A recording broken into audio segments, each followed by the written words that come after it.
Okay, Brenton, how are you? Episode 29. We've been away again for a while. Yeah, our episodes are going a bit slower than usual, but hopefully we'll go back to normal speed soon. Yeah, I hope so. But there is a lot going on, and um, so we not. It's not that we don't want to. It's just circumstantial at the moment that's preventing us from recording. But in any case, let's get into it. Yeah, we're in the international season now. Probably the best time for any South African rugby supporter is when our Springboks win the green and gold.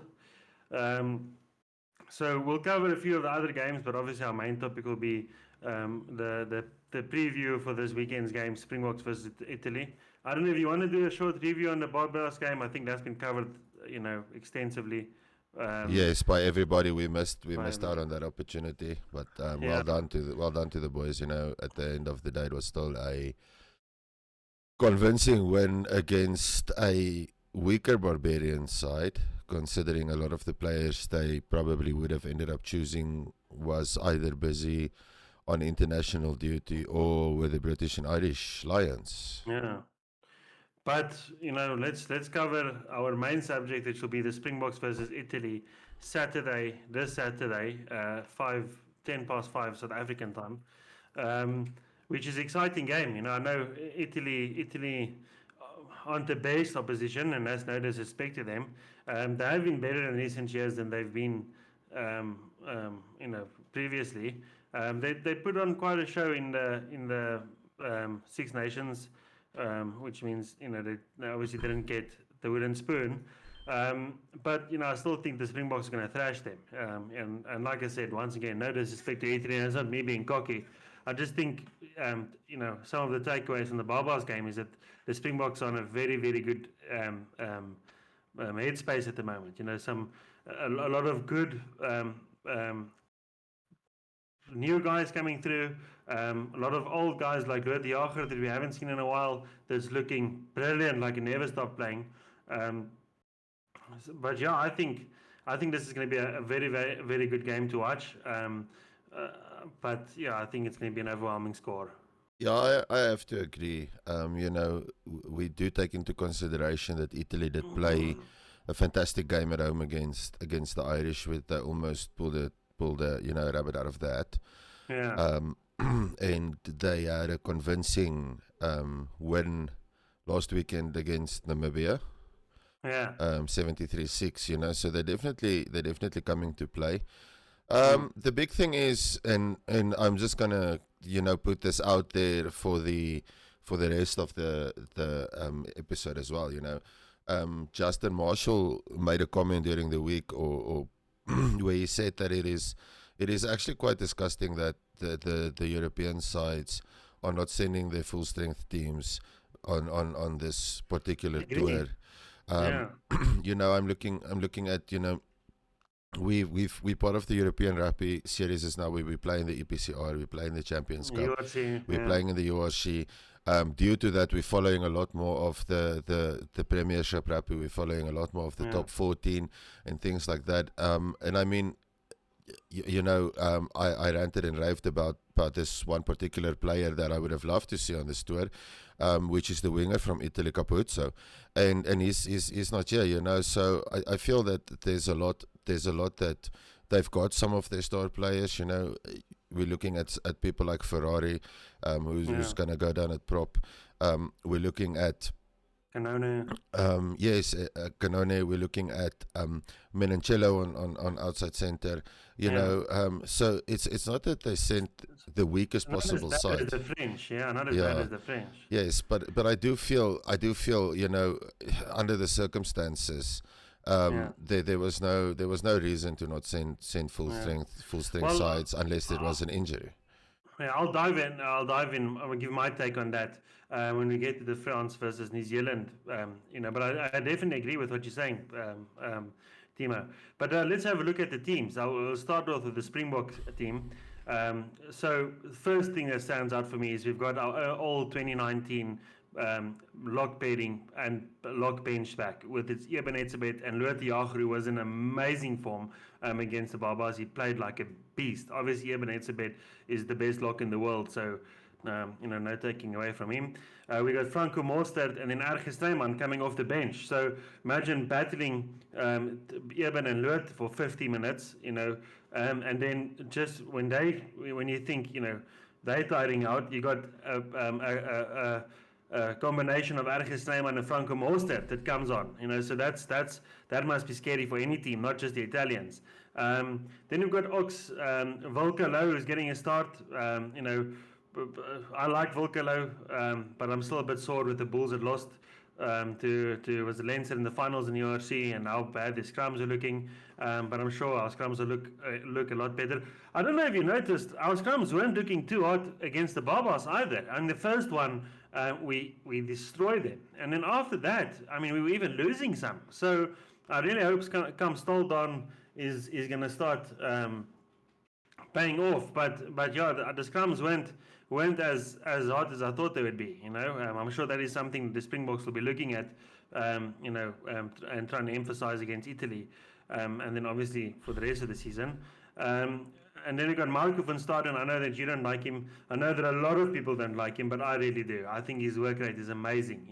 I know he makes silly errors, but it just looks like he plays with his heart and his sleeve.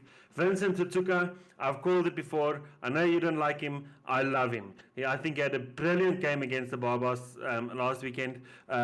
He's obviously not a Pieter Steph Toy. He'll get there. Maybe never get there, but he's good. What he lacks in physicality, he makes up in mobility. He's an unbelievable player. He really is, and I think he looked really good in the green and gold. Jasper Visser, who's coming back. I like Jasper Visser, and I think he's going to have a very good game. I don't think I've ever seen him have a bad game. I just would have liked Cameron Anakom. I know he's injured, but I just thought this was going to be his season. Mornay van den Berg, who didn't look too hot for me last weekend. A lot of people saying he did look very good. I don't know. I just thought he made a few silly errors, and I don't know if he's really the guy you want to start. I think Emrys Papier is much better than he is, in my opinion. And then our old faithful Andre Pollard, the guy that you can always rely on, the guy that is gonna be he's gonna be very, very reliable. The thing with Andre Pollard is, I know that the Springboks are trying to play a bit more attacking, obviously with Tony Brown calling it Tony Ball. I know Andre can play, a very attacking game. I just don't really know, if he can do it as well as the other fly-offs. And I know that's very controversial because every South African, most South Africans still views him as our first number 10. I just think, if we're going to go the route or we want to start being a bit more attack heavy, Mani Lebok or Sacha is our guys. No disrespect to Andre, I love him and I'm very excited for him to play in the bullshit this coming season. And then Kirtley and Chesney, what a combination. I think that's the 16th time, the second most combination of Springboks that we have together. Damian Belinda, I like Damian, and I've stood up for him when a lot of people were giving him hate. I just really think Andre deserves his shot, and if not now, when? Damian's getting old, Andre is getting old. I just feel like Andre deserves his shot at 12. And why blood him, or why not blood? He's obviously an experienced Springbok, but why play him at 12 against New Zealand or Ireland or French later in the year, and not sort of give him the opportunities against, without disrespect, the weaker teams now, Then Jesse Kriel, our captain, Siakulisi obviously has a neck niggle, and he's out, so Jesse Kriel will be our captain. I think he had a phenomenal game last weekend as captain. And then Damian Willems, who hasn't played in the Springbok shirt since 2023 World Cup. So, Yeah, that's the thing. We're going to look at it, from that perspective. You listed the team sheet. There's not a lot of surprises looking at it. Oxenche, I don't think is in the best form that he can be at the moment. Malcolm Ox, obviously, probably close to being the best number 2 in the world, easily in the top the top 5. Wilker Lowe, definitely an up and coming choice on number 3. The lock pairing is essential. With the former locks are in and the way they're looking, I mean, we can't really complain on that. I think Marco van Storen is a fantastic choice, an out and out fetcher, and extremely solid on defense. Vincent Achuka for me is a waste of time. I think there's a lot more better number 7s in South Africa that could be chosen for that. Is his work rate high? Yes, it is. And I think last week we saw the whole thing of having that, green and gold fever where you put everything in. But I think he's probably going to fade away in the next 2 or 3 matches. Morne van der Berg, I totally agree with you. I think we've got so many number 9s that it's not even funny. I'm not sure why we're picking, the one that's probably just barely sneaking into the top 5. Andre Pollard is an essential component for me in the success of the Springboks at the next Rugby World Cup. I'm looking at Sasha. Sasha's definitely, in there, being an attacking fly-off, being a long-range kicker, probably as a lot more range than Andre would have. But Andre is somebody that you can take to a World Cup that will slot 100% of the penalties in his own half. In the opposition half, and that's something that you're gonna want to have come playoffs, when you start looking at the quarters and the semis. So, as good as Sasha is and as solid as as Monica and be on attack, and we can list a bunch of fly-offs that has the potential to do that.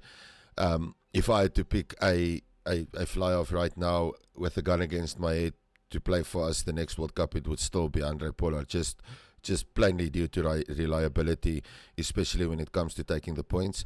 And also considering on junior level, he captained the junior Springboks to a Rugby World Cup victory, I think with the under-20s. So, he's got that leadership role that he does play in that backline, which is something that you also need. The rest of the backline for me, Damian Willemse, solid choice on fullback. Don't think he's the best fullback that we've got at the moment.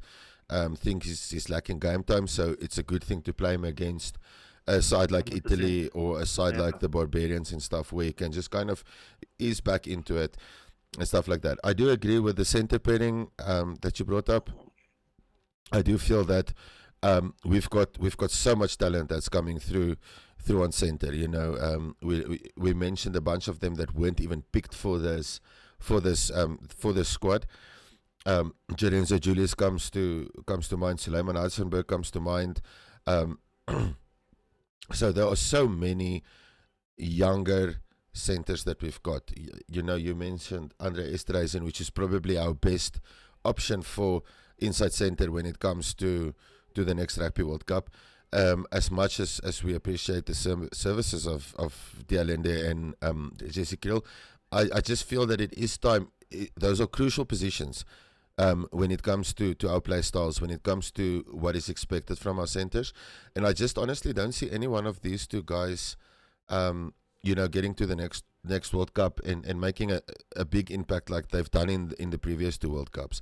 Cheslin Colby is just a little robot. So, he's probably going to still play in that number 14 jersey when he's 95, and still probably be the best winger in the world. Bongio Benambi for me is baked. I think is getting too much injuries. Vincent Koch, again, same thing. I think it's older players. It's time for them to kind of. I appreciate the fact that we're seeing them on the bench, where they can come in, be part of the development of the younger guys. I mean, if you come in as a hooker or as a prop into a South African side, and the guy that's coming off the bench replacing you is a 2-time World Cup winning hooker or prop, and also the coaching and the inside scoops you're going to get from players like that, I mean, it's fantastic. So if I take the bench, 100%. if I take the bench into consideration, this for me is a crucial bench, because I mean, you're looking at the experience of a Willie Leroux, you're looking at the experience of guys like Faf de Klerk, Kwagga Smith, Yeah. Franco Mostert, RG Snyman, which is probably still going to be a viable lock option the next World Cup. Oh, But 100%. this bench is so filled with so much experience, and if you just take that Yeah. in a training perspective, what the guys would learn from players like these, it's totally invaluable. Yeah. But then coming back to the Italian side, you know, as we mentioned, not an excessively strong side, but not really a weak side. You know, No. do they stand a chance to beat us or come close like they did with Ireland, having a lot of their players not even on the tour? Definitely not.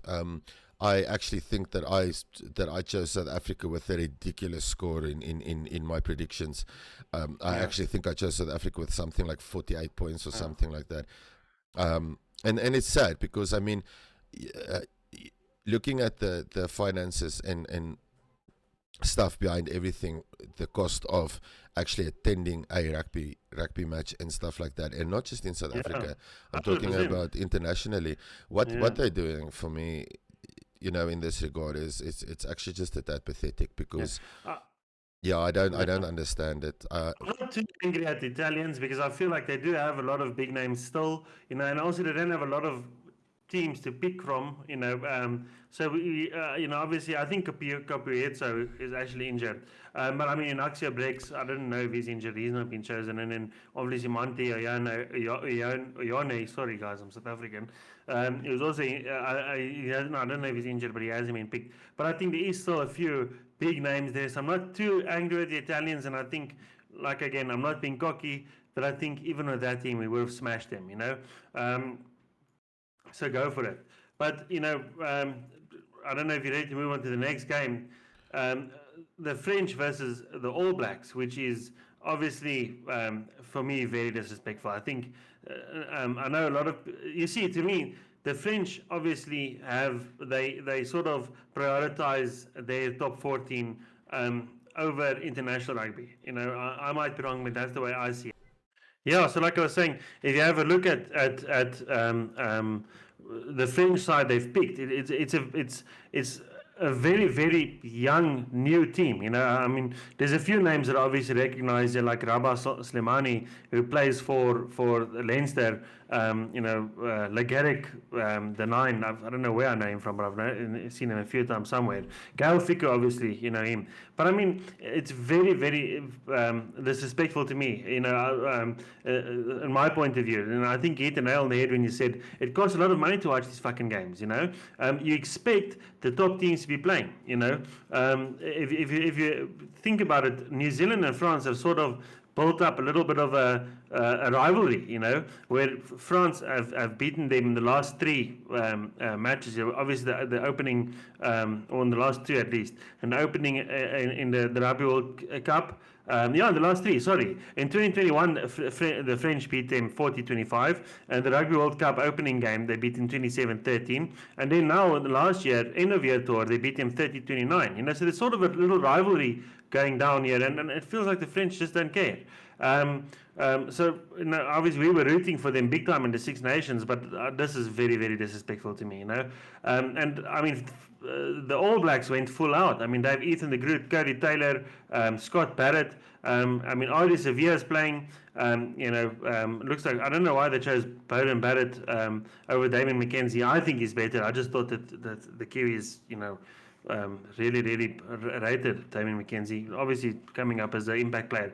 But they went all out, you know, and we, the Southern Hemisphere teams, always go all out in the end of your year tours. When we go over, we send full strength teams to Ireland and whoever to play them, you know, and I just feel like they sort of disrespect us by not doing the same. No, I definitely agree, and that's why I agree with what Justin Marshall said, you know, in that episode, because I was looking at it and I was like, oh, this is going to be another All Black pundit, just, you know, and just complaining about everything again. And then I went and I actually, you know, looked into it, and I mean, it's what is the point of this? What is the point of this? You know, because end of the year tour, when we send over our teams and stuff, we send full strength teams. You know, the strongest teams we can possibly send. And I'm looking at this All Black side. There's one or two names that's pretty new. Christian Leo Willie, for example, that's gonna start at number 8. You're looking at, for me, one of the most exciting number 9s in world rugby at the moment, which is Cam Roygaard, of the All Blacks. Yeah. Looking at one of the legends of All Black rugby, which is Beauden Barrett, going to be starting at number 10. If you just look at that backline, it's that backline just screams fun. And I look at the French side, and it's like I'm like, who are you guys sending? Jacobus van Tonder, who's one of the replacements. I'm like, okay, maybe somebody messed up when they did the team sheets, because there's probably some other Carica player that's playing for the Free State. And I'm looking at it, and it's again, I'm coming back to every episode that we had during the Six Nations and stuff. It's a mentality issue. It's honestly a mentality issue, and it's disrespectful. And now the All Blacks are going to destroy France, and then the French are going to go, yeah, but we sent the C team. We sent the C team and stuff. Well, then send your strongest team. Yeah. Send your tampons that play scrum half and whatnot. Send those guys over so that we can see. That's the people we pay our TV subscriptions for. Those are the people that we pay to go sit at stadiums for, or when we go out to a pub or whatever, that we pay to go sit and have a beer with our mates and watch world class players playing world class rugby, and it's disrespectful. I actually think it's actually sickening, and I actually feel that in situations like this, there needs to be a standard. Where I feel the French the French Rugby Union should have a financial penalty because of this, because this is against, what is that the thing they blame the South African players for? This is against the spirit. This is against the spirit of the game. It's sickening, it's disgusting, and nobody actually cares about France. We just want them to lose all the time, So, but send your strongest team so that when you lose, we can all talk shit about you as the pathetic rugby nation you are. But at the end of the day, I'm going to go on a rant about this now, and we don't need that today. But yeah, it's disgusting. So I actually hope that if New Zealand wants to make my Saturday, I hope they put 120 points on this team. Yeah, I really hope they massacre them. I read something that's very, very, that I agree with, and 100%. New Zealand can't really win. If they lose to a France C team, and if they win, they beat a France C team. So it's Justin Marshall also said that which I also agree with. If they keep on, because it's not the first time the French have done this. If they keep on doing that, stop inviting them. That's definitely the thing. That's the thing. I think that's what should happen in world rugby. Yeah. It's kind of like, you guys are not going to send your strongest team. Then we'd rather play Namibia. Give Namibia the exposure, because Namibia is going to pitch up with their strongest team, and they might lose by 700 points, but they're going to play 80-minute rugby. Now, because you're a top tier nation, you think you can do whatever you want to. It doesn't work that way. Nobody respects French rugby. They're the only people that like their own rugby. Nobody else likes their rugby. And then they do stuff like this, and we just hate them more. So honestly, I really do hope that New Zealand massacre this team and put at least 60 points on them. If I really French listeners, we do respect your rugby. We're just very disappointed. No, I don't respect you. no, but it isn't good to do this, and at the sacrifice of club rugby. Just because you planned your tournaments very horribly, that doesn't become the world's problem. And the World Cup in France sucked. Yeah. Well, didn't suck too much. We won it. So I think the last thing that we can just discuss about is the British and Irish Lions. So there's so much here, right? There's so much here. so obviously, the British and Irish Lions have gone on tour again. I think we can sort of discuss a bit more on they've only played 3 games. The first game against Argentina, which was a brilliant game. I think we said we did the episode of the preview, and we did think that British and Irish Lions were going to win or beat them, but we did also say that Argentina is not a team to be trifled with. They are a good team. I mean, we mentioned that they beat us. In fact, I think that video got taken off by copyrights. But anyways, there was a video that we made, and we did speak about this Argentinian team is they're gathering scalps. I mean, they've got the Springbok scalp, the All Black scalp, and now a British and Irish Lions scalp. They played very, very well. We won't go into depth in that game. I'm very, very happy that Argentina won. I think they are a brilliant rugby nation, and a nation on the rise, and it really makes me very nervous and very happy at the same time that we are playing them at home in the Rugby Championship. Then they played the Force. So when they played Western, was it the Western Force and the Reds? I think there was a lot of similarities, in that game. And both games, for me, I felt like the British and Irish Lions were playing very bad in the first half. I mean, if you look at it, the Western Force, I hope I'm saying that right. Yeah, the Western Force were in it. Nick White scored the second try. Dan Sheenan scored the first try. I think it was Dan Sheenan. He scored the first try, and Nick White replied almost immediately. And I thought, fuck it, this is going to be a game. Obviously, the second half, the British and Irish Lions came back and they absolutely thrashed them. Same with the Reds. When I watched the first half of the game, I was at work and I actually had to slip away and watch it. I couldn't watch the full game, unfortunately. I also thought, this is going to be a proper match. I mean, the Reds are in this game. And same thing, British and Irish Lions are making terrible mistakes. They in the first half, they just weren't gelling. And then the second half, they obviously ran away with the game. But what we mustn't forget is that they're playing club teams, and they're playing club teams that, neither of them are really, on the top of their respective competitions, or ended up on top of their respective competitions. So I'm not bashing the British and the Irish Lions. I think they will get a lot better. I just think there's a few things that Andy Farrel needs to work on before they start playing Australia. I think a lot of people are expecting Australia to be sort of a pushover. I think it's going to be tougher than we think, and I won't be surprised if Australia wins one of those games.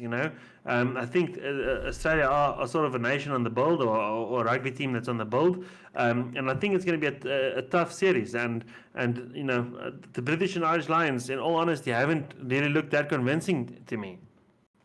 I have to disagree. I'm looking at this tournament, and I've had the luck in my lifetime to have seen the British and Irish Lions tour South Africa quite a few times. Yes. So I'm going back, taking it from a South African perspective.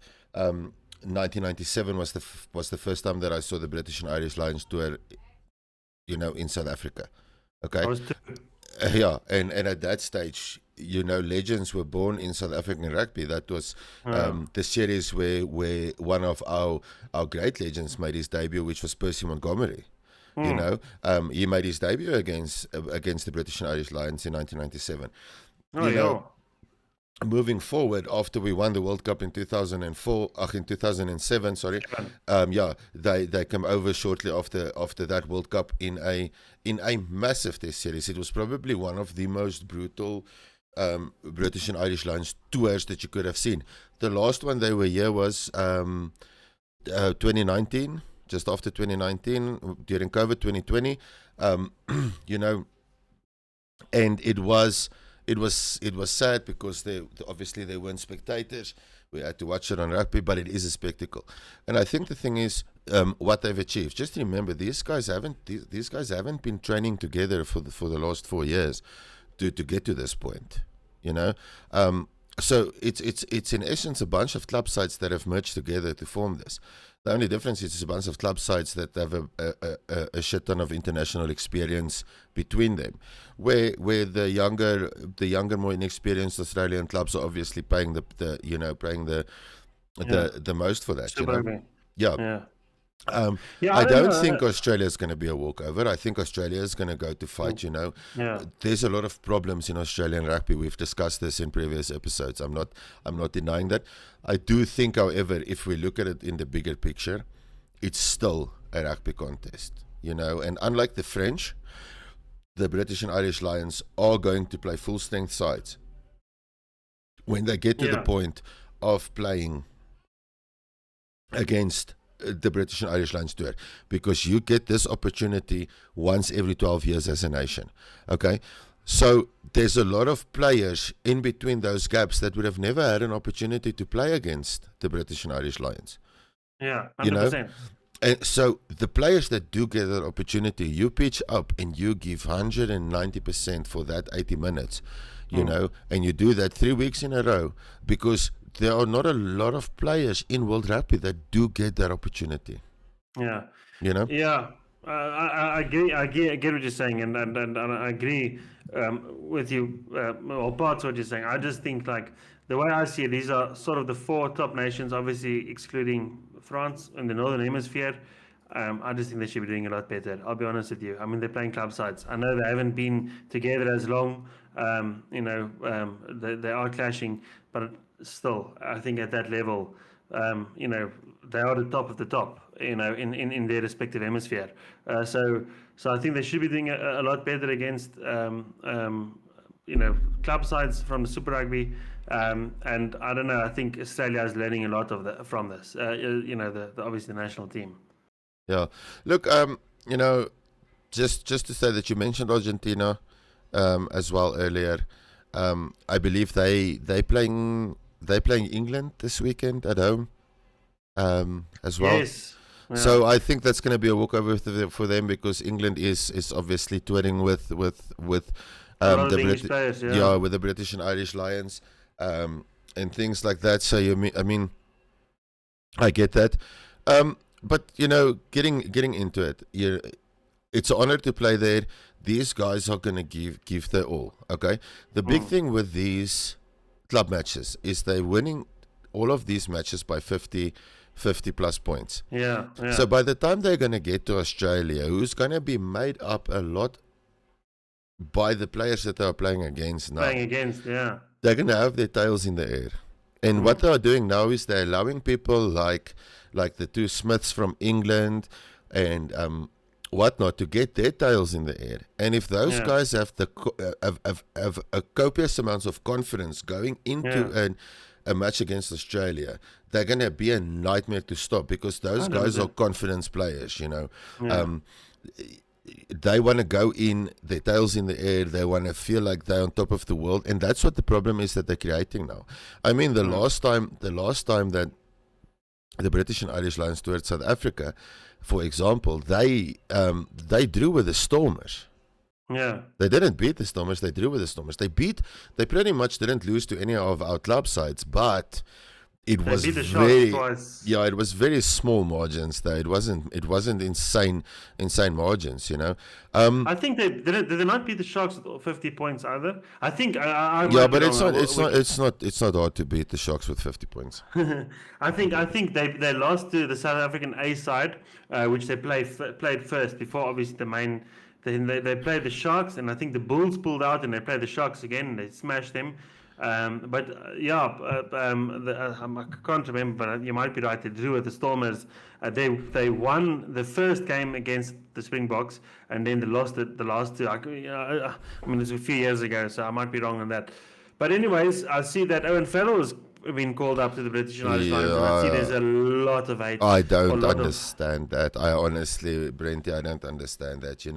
You get a player that is out injured. He's called up for the injury of Elliot Daly, correct? Yeah. And so outside centre wing fullback is replaced by a below average fly off inside centre. I don't understand the logic behind that. I honestly don't. It's nepotistic from Andy Farrell to call up his son. And I feel that there was a lot more opportunities of players that could have been chosen to come up. This guy is not playing international rugby. just because he was born out of the person that he was born out of, he automatically gets a golden ticket for everything he does now. So this guy's basically a mini Willy Wonka. You know, Well, it doesn't work that way. I'm gonna go in the opposite direction. I actually agree with it, and I'll tell you why. Like I'm a South African. I'm not allowed to like Owen Farrel, and I know and he's had his fair share of dirty plays against us and banter against us. But I understand it, and I know that Andy Farrell. I remember, I think we had a preview or during the Six Nations or somewhere along the line. I even said it. I would not be surprised if Owen Farrell gets called up, and I was surprised that he wasn't initially called up. And when Andy Farrell said that he has these two special tickets to come up, or two special seats that is reserved for two players, I immediately thought that Owen is going to be one of them, and not just because it's his son. But just because I think Owen Farrell is a brilliant player, he's a very physical player, and I think he's sort of a utility black. I mean, I know his main position is obviously fly off, but I mean he can play centre. I think I understand it, and I wouldn't be surprised if he gets. He probably won't start. He'll probably come off the bench somewhere. But I sort of agree. He's a very decorated player. I mean, he's got multiple Six Nations. I think he's been the European Player of the Year like 2 or 3 times. You know, he is a good player. There's no denying that.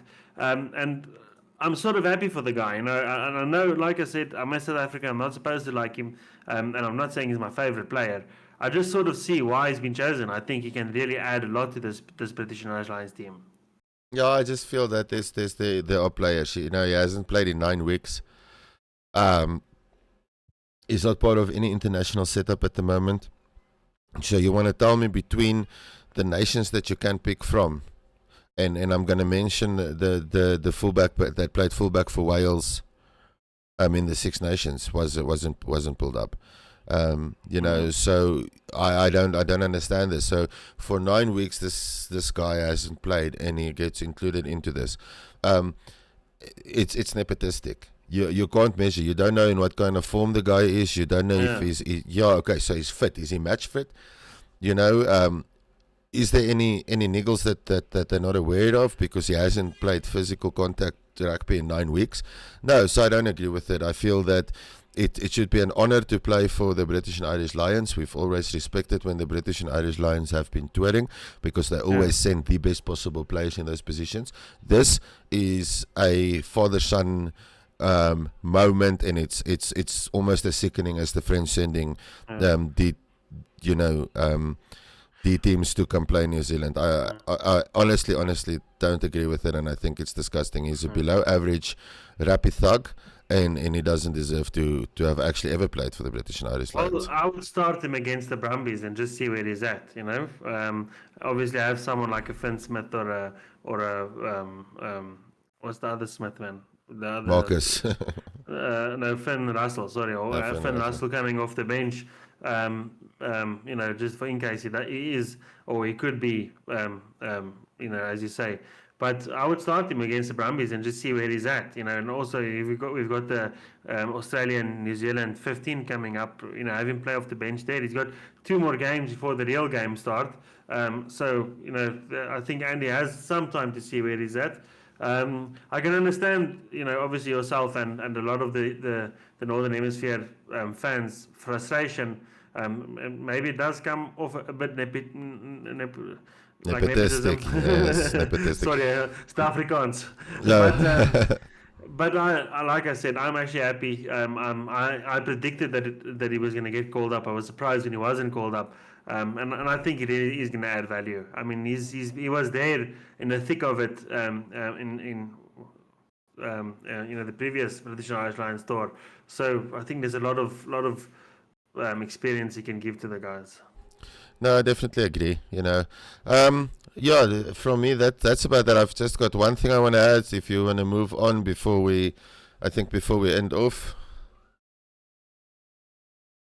Yeah, no, that's it. I'm happy. I'm happy if you're happy. Yeah, no. So the first round of the under 20 World Rugby under 20 Championship started. Our boys are doing well so far. I saw that. Yeah, and there's a tomorrow night. Well, tomorrow afternoon till tomorrow night, there's quite a few matches on. We're playing England, so probably the hardest match of the proverbial weekend for the under 20s, and we're topping our log at the moment. And we've got a tough pool, England, Scotland, and Australia's under 20 teams. But we did massacre Australia's under 20 side by 56 points. Yeah. It was entertaining. And at the moment, New Zealand obviously beat Italy, but only by 9 Not points. very convincing there. Yeah, only by 9 points. And this is the beautiful thing about the under 20 series, and why I like it as much as I do, is that there is no measuring stick. It's not like you have these players that have 500 caps. It's that raw young talent just going at it. So yeah, just remember, those who are interested, to support the baby Boks. Tomorrow afternoon. They're playing, I'll give you the exact time. They're playing at 6 o'clock our time. Where are they playing? I'm not sure where it is. Amsterdam Arena. Yes, Amsterdam Arena in Amsterdam. That's gonna interesting. Let's hope we have a high score and not high players. But all right, Brenty, that's it from me. I will see you then after the weekend for our Cheers. Yeah, Sunday review. All right, have a good one. Cheers, guys, and we're very sorry for the French. No, I'm not. But okay, bye.